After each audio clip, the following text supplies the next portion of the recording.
បាទជាបឋមសូមគោរពជំរាបសួរពុកម៉ែបងប្អូនប្រិយមិត្តទាំងអស់ដែលកំពុងតែតាមដានទស្សនានៅ Channel Pre Talking ទាំងអស់គ្នាហើយសម្រាប់ថ្ងៃនេះគឺជាថ្ងៃទី2នៃខែឧសភាឆ្នាំ2025នៅក្នុងថ្ងៃនេះខ្ញុំនឹងលើកយកអត្ថបទមួយពាក់ព័ន្ធជាមួយនឹងប្រទេសថៃដែលកំពុងតែត្រៀមខ្លួនសម្រាប់មួយថ្ងៃទៀតហើយនៃអាកាសធាតុក្តៅលាយនឹងខ្យល់ព្យុះរប៉ាត់រប៉ាយបើតាមប្រភពសារព័ត៌មានទីក្រុងបាងកកនិងតំបន់ភាគខាងកើតប្រឈមនឹងហានិភ័យរហូតដល់ 20% នៃព្យុះផ្គររន្ទះនិងខ្យល់បក់បក់ខណៈដែលខេត្តចំនួន56នៅទូទាំងប្រទេសថៃត្រូវបានប្រាប់ឲ្យរៀបចំខ្លួនទទួលយកនៅព្យុះរួមទាំងខ្យល់កន្ត្រាក់ហើយនឹងអាកាសធាតុក្តៅរាំងស្ងួតជាពិសេសគឺភាគខាងត្បូងនិងមានភ្លៀងធ្លាក់ខ្លាំងបន្ថែមទៀតជាមួយនឹងរលកកម្ពស់ប្រហែលជា2ម៉ែត្រនៅតាមបណ្ដាសមុទ្រហើយនឹងតំបន់ដែលងាយរងគ្រោះដោយសារតែព្យុះនិងខ្យល់កន្ត្រាក់ដូច្នេះហើយសូមបងប្អូនទាំងអស់គ្នា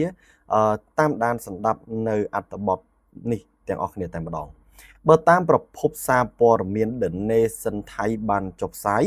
ក្រសួងឧតុនិយមថៃបងប្អូនណាបានប្រមានថាប្រទេសថៃនឹងត្រូវប្រឈមមុខនឹងខ្យល់ព្យុះផ្គររន្ទះលាយឡំជាមួយនឹងអាកាសធាតុក្តៅហួតហែងរយៈពេលប្រហែលជាមួយសប្តាហ៍ឯណោះបើយោងតាមការព្យាករណ៍ថ្មីនេះប្រទេសថៃភាគខាងលើតំបន់ភាគខាងជើងភាគឦសានភាគខាងកើតនិងភាគកណ្ដាលមានរហូតដល់56ខេត្តនៅតែមានលក្ខណៈព្យុះផ្គររន្ទះរួមទាំងភ្លៀងធ្លាក់ខ្យល់បក់ខ្លាំងនឹងអាចឲ្យមានផ្គរឬក៏ពន្លឺនៃផ្ទៃមេឃពាក់ព័ន្ធជាមួយនឹងផ្គររន្ទះខ្លាំងផងដែរឥឡូវនេះយើងទៅតាមដានបន្តទៀតបងប្អូនមូលហេតុគឺដោយសារតែម៉ាស់ខ្យល់ត្រជាក់ដែលបក់ភាយចេញពីប្រទេសចិនប៉ះជាមួយនឹងអាកាសធាតុក្តៅនៅក្នុងប្រទេសថៃដែលធ្វើឲ្យប្រទេសថៃងាយនឹងរងគ្រោះដោយសារតែខ្យល់ព្យុះផ្គររន្ទះនេះផងដែរស្ថានភាពនៅបាងកកនៅតំបន់ជុំវិញអាកាសធាតុក្តៅនៅពេលថ្ងៃសីតុណ្ហភាពអតិបរមា36 39អាចកើនឡើងរហូតដល់37 38អង្សាហើយឱកាសមានភ្លៀងផ្គររន្ទះនោះរហូតដល់ 20% នេះសម្រាប់ទីក្រុងបាងកករួមជាមួយនឹងខ្យល់បក់ខ្លាំងមួយចំនួនផងដែរហើយសីតុណ្ហភាពទាបបំផុតនៅពេលយប់គឺ25ដល់28អញ្ចឹងនៅតែក្តៅដដែលបងប្អូនណាតំបន់ភាគខាងកើតនិងភាគខាងជើងប្រឈមមុខនឹងហានិភ័យខ្ពស់ជាងរួមទាំងមានភ្លៀងធ្លាក់ខ្លាំងខ្យល់ខ្លាំងខ្យល់បក់ខ្យល់កន្ត្រាក់ខ្យល់ព្យុះរហូតមកដល់ពេលនេះមានការព្រមានពាក់ព័ន្ធជាមួយនឹងព្យុះផ្គររន្ទះសម្រាប់ខេត្តចំនួនច្រើនរហូតដល់56ខេត្តក្នុងរយៈពេល3ថ្ងៃខាងមុខនេះតំបន់ភាគខាងត្បូងនឹងមានភ្លៀងធ្លាក់បន្ថែមទៀតជាពិសេសនៅតាមឆ្នេរសមុទ្រខ្យល់បក់ខ្លាំងរលកសមុទ្រអាចកើនឡើងរហូតដល់2ម៉ែត្រនៅកន្លែងដែលមានព្យុះផ្គររន្ទះអ្នកនេសាទនិងនាវាតូចត្រូវបានខាងប្រទេសថៃនឹងគេណែនាំឲ្យប្រយ័ត្នឲ្យបានខ្ពស់ហើយការប្រមាននិងការណែនាំប្រជាជនថៃមួយចំនួនហ្នឹងគឺងាយដែលរងគ្រោះនោះគេបានឲ្យប្រជាជនគួរតែប្រយ័ត្នប្រយែងពាក់ព័ន្ធជាមួយនឹងព្យុះផ្គររន្ទះខ្យល់បក់ខ្លាំងជាពិសេសគឺអាចនឹងបក់ឬក៏បាក់ដើមឈើសង្កត់អីចឹងទៅជាពិសេសផ្ទាំងប៉ាណូធំដែលអាចបង្កគ្រោះថ្នាក់ផងដែរហើយជាពិសេសនោះគឺគេបានណែនាំឲ្យជៀសវាងការឈរក្រោមដើមឈើធំវាអាចធ្វើឲ្យបាក់ឬក៏រន្ទះបណ្ដាលឲ្យស្លាប់បាត់បង់ជីវិតនៅអាយុជីវិតណាមួយផងដែរដោយយថាហេតុហើយម្យ៉ាងវិញទៀតនោះគេបានឲ្យរក្សាសុខភាពផងដែរដោយសារតែអាកាសធាតុក្តៅខ្លាំងនៅឯប្រទេសថៃអាចប៉ះពាល់ដល់សុខភាពជាពិសេសកុមារមនុស្សចាស់និងអ្នកធ្វើការនៅខាងក្រៅដូច្នេះហើយខ្ញុំមិនប៉ងប្រាថ្នាអីទេបងប្អូនគ្រាន់តែព័ត៌មាននេះផ្សព្វផ្សាយទៅដើម្បីឲ្យប្រជាជនខ្មែរមួយចំនួនដែលធ្វើការនៅឯប្រទេសថៃដែលមិនវិលត្រឡប់ចូលមកមាតុភូមិវិញសូមឲ្យបងប្អូនទាំងអស់គ្នាមេត្តាប្រយ័ត្នប្រយែងឲ្យបានខ្ពស់ទោះជាយ៉ាងណាទោះជាបងប្អូននៅធ្វើការនៅទីនោះប៉ុន្តែសូមឲ្យបងប្អូនទាំងអស់គ្នារក្សាសុខភាពជាមួយនឹងសុវត្ថិភាពឲ្យបានខ្ពស់ផងដែរបន្ទាប់ពីថ្ងៃទី1ម្សិលមិញនេះចូលដល់ថ្ងៃទី2នេះផ្គររន្ទះព្យុះអាចនឹងថយចុះបន្តិចក៏ពិតមែនប៉ុន្តែអាកាសធាតុក្តៅនៅតែបន្តរហូតដល់ពាក់កណ្ដាលខែឧសភាមុនពេលមានសញ្ញានៅរដូវវស្សាចូលមកដល់ប្រទេសថៃក្នុងស្ថានភាពដ៏លំបាកនេះអាចនឹងជួបគ្រោះអាសន្នបន្ថែមទៀតដោយសពមួយដងកាលពីឆ្នាំទៅពាក់ព័ន្ធជាមួយនឹងគ្រោះទឹកជំនន់គ្រោះរាំងស្ងួតរន្ទះបាញ់ខ្យល់ព្យុះជាដើមអាចនឹងកើនឡើងជាងមុនរហូតដល់ 3% កាលពីឆ្នាំទៅស្ថានភាពនៅតែកំពុងតាមដានអាចផ្លាស់ប្ដូររហ័សប៉ុន្តែទោះជាយ៉ាងណាក្នុងរយៈពេល3ថ្ងៃនេះគឺគេបាន ប្រាប់ហើយជាពិសេសក្រសួងគ្រប់គ្រងគ្រោះមហន្តរាយនៅឯប្រទេសថៃហ្នឹងគឺបានផ្សព្វផ្សាយយ៉ាងទូលំទូលាយតែម្ដងដោយ56ខេត្តនៅឯប្រទេសថៃនឹងរងផលប៉ះពាល់យ៉ាងដំណំដូច្នេះហើយពាក់ព័ន្ធជាមួយនឹងការប្រែប្រួលអាកាសធាតុយើងមើលមិនឃើញទេបងប្អូនណានៅប្រទេសថៃនេះគឺថាកាលពីឆ្នាំទៅមានគ្រោះជាច្រើនអគ្គិភ័យខ្យល់ព្យុះរន្ទះបាញ់ទឹកជំនន់ហើយមកនៅក្នុងឆ្នាំនេះផងដែរអាចនឹងកើនឡើងរហូតដល់ 5% នោះចាំមើលប្រទេសថៃនឹងទៅជាយ៉ាងណា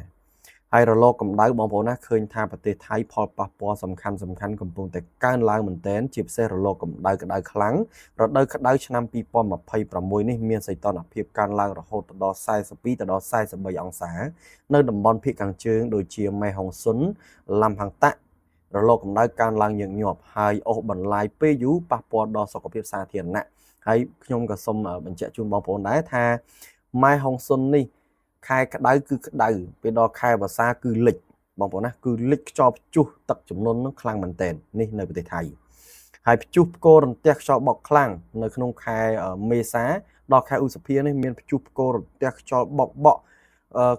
រប៉ាត់រប៉ាយតែម្ដងជាញឹកញាប់នៅតំបន់ភាគខាងជើងភាគឦសាននិងភាគខាងកើតកណ្ដាលរួមទាំងទីក្រុងបាងកកហើយព្យុះទាំងនេះបំផ្លាញផ្ទះរចនាសម្ព័ន្ធដើមឈើជាច្រើនហើយយើងងាកមកពាក់ព័ន្ធជាមួយនឹងភ្លៀងធ្លាក់ខ្លាំងនឹងទឹកជំនន់វិញរបបភ្លៀងគឺមិនទៀងទាត់ទេសម្រាប់ប្រទេសថៃអាខែយើងចង់ផុតភ្លៀងទៅជាប្រទេសថៃលិចក៏មានដែរពាក់ព័ន្ធជាមួយនឹងភ្លៀងបងប្អូនគឺថាប្រទេសថៃងាយនឹងរងគ្រោះណាដោយសារតែគ្រោះរាំងស្ងួតនោះគឺកើតខ្លាំងហើយពេលដែលចង់មានព្យុះភ្លៀងនោះស្រាប់តែលិចលង់តែម្ដងទឹកចំនួនធំដូចឆ្នាំទៅបើយើងគិតទៅកាលពីឆ្នាំ2011ប្រទេសថៃគឺជួបគ្រោះមហន្តរាយទឹកជំនន់នោះខ្លាំងមែនទែនលិចសឹងតែពេញប្រទេសថៃហើយនៅក្នុងឆ្នាំ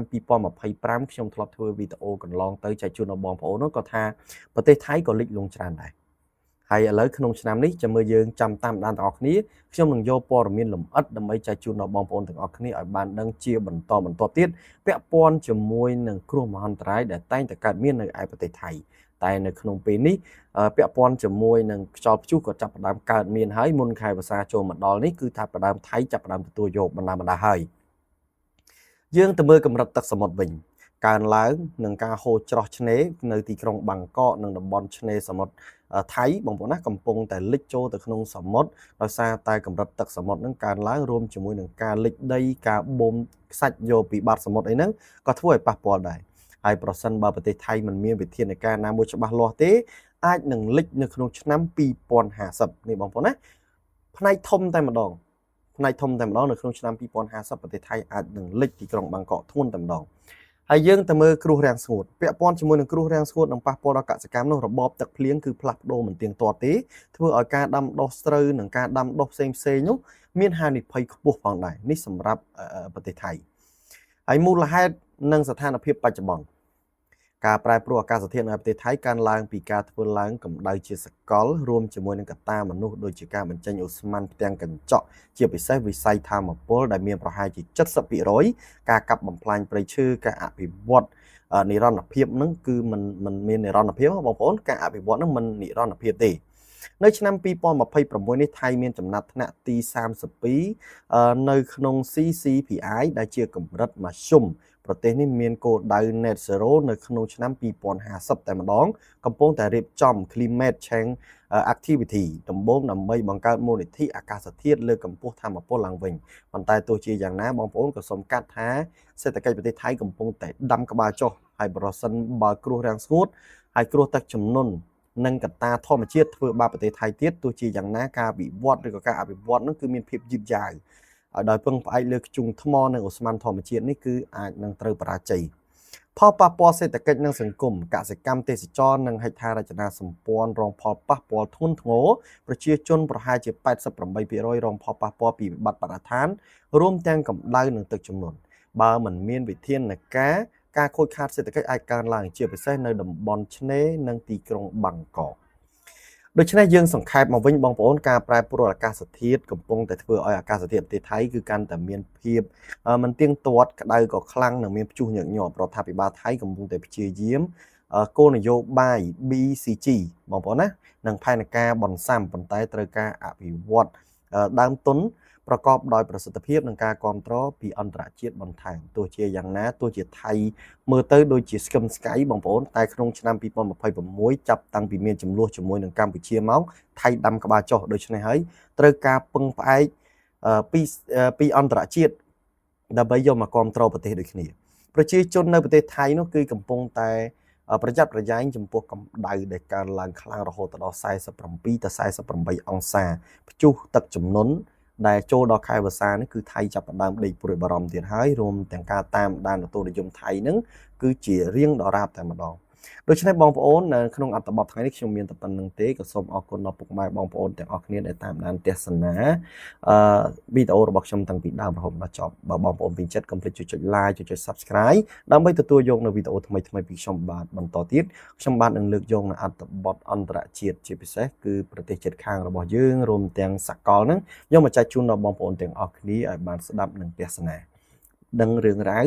ពីបរទេសជាពិសេសគឺអ្នកជិតខាងដូច្នេះហើយបងប្អូនសម្រាប់អត្ថបទនេះក៏សូមអរគុណនិងសូមគោរពលាជួបគ្នានៅវីដេអូក្រោយនៅវេលានិងម៉ោងដដែលសូមអរគុណ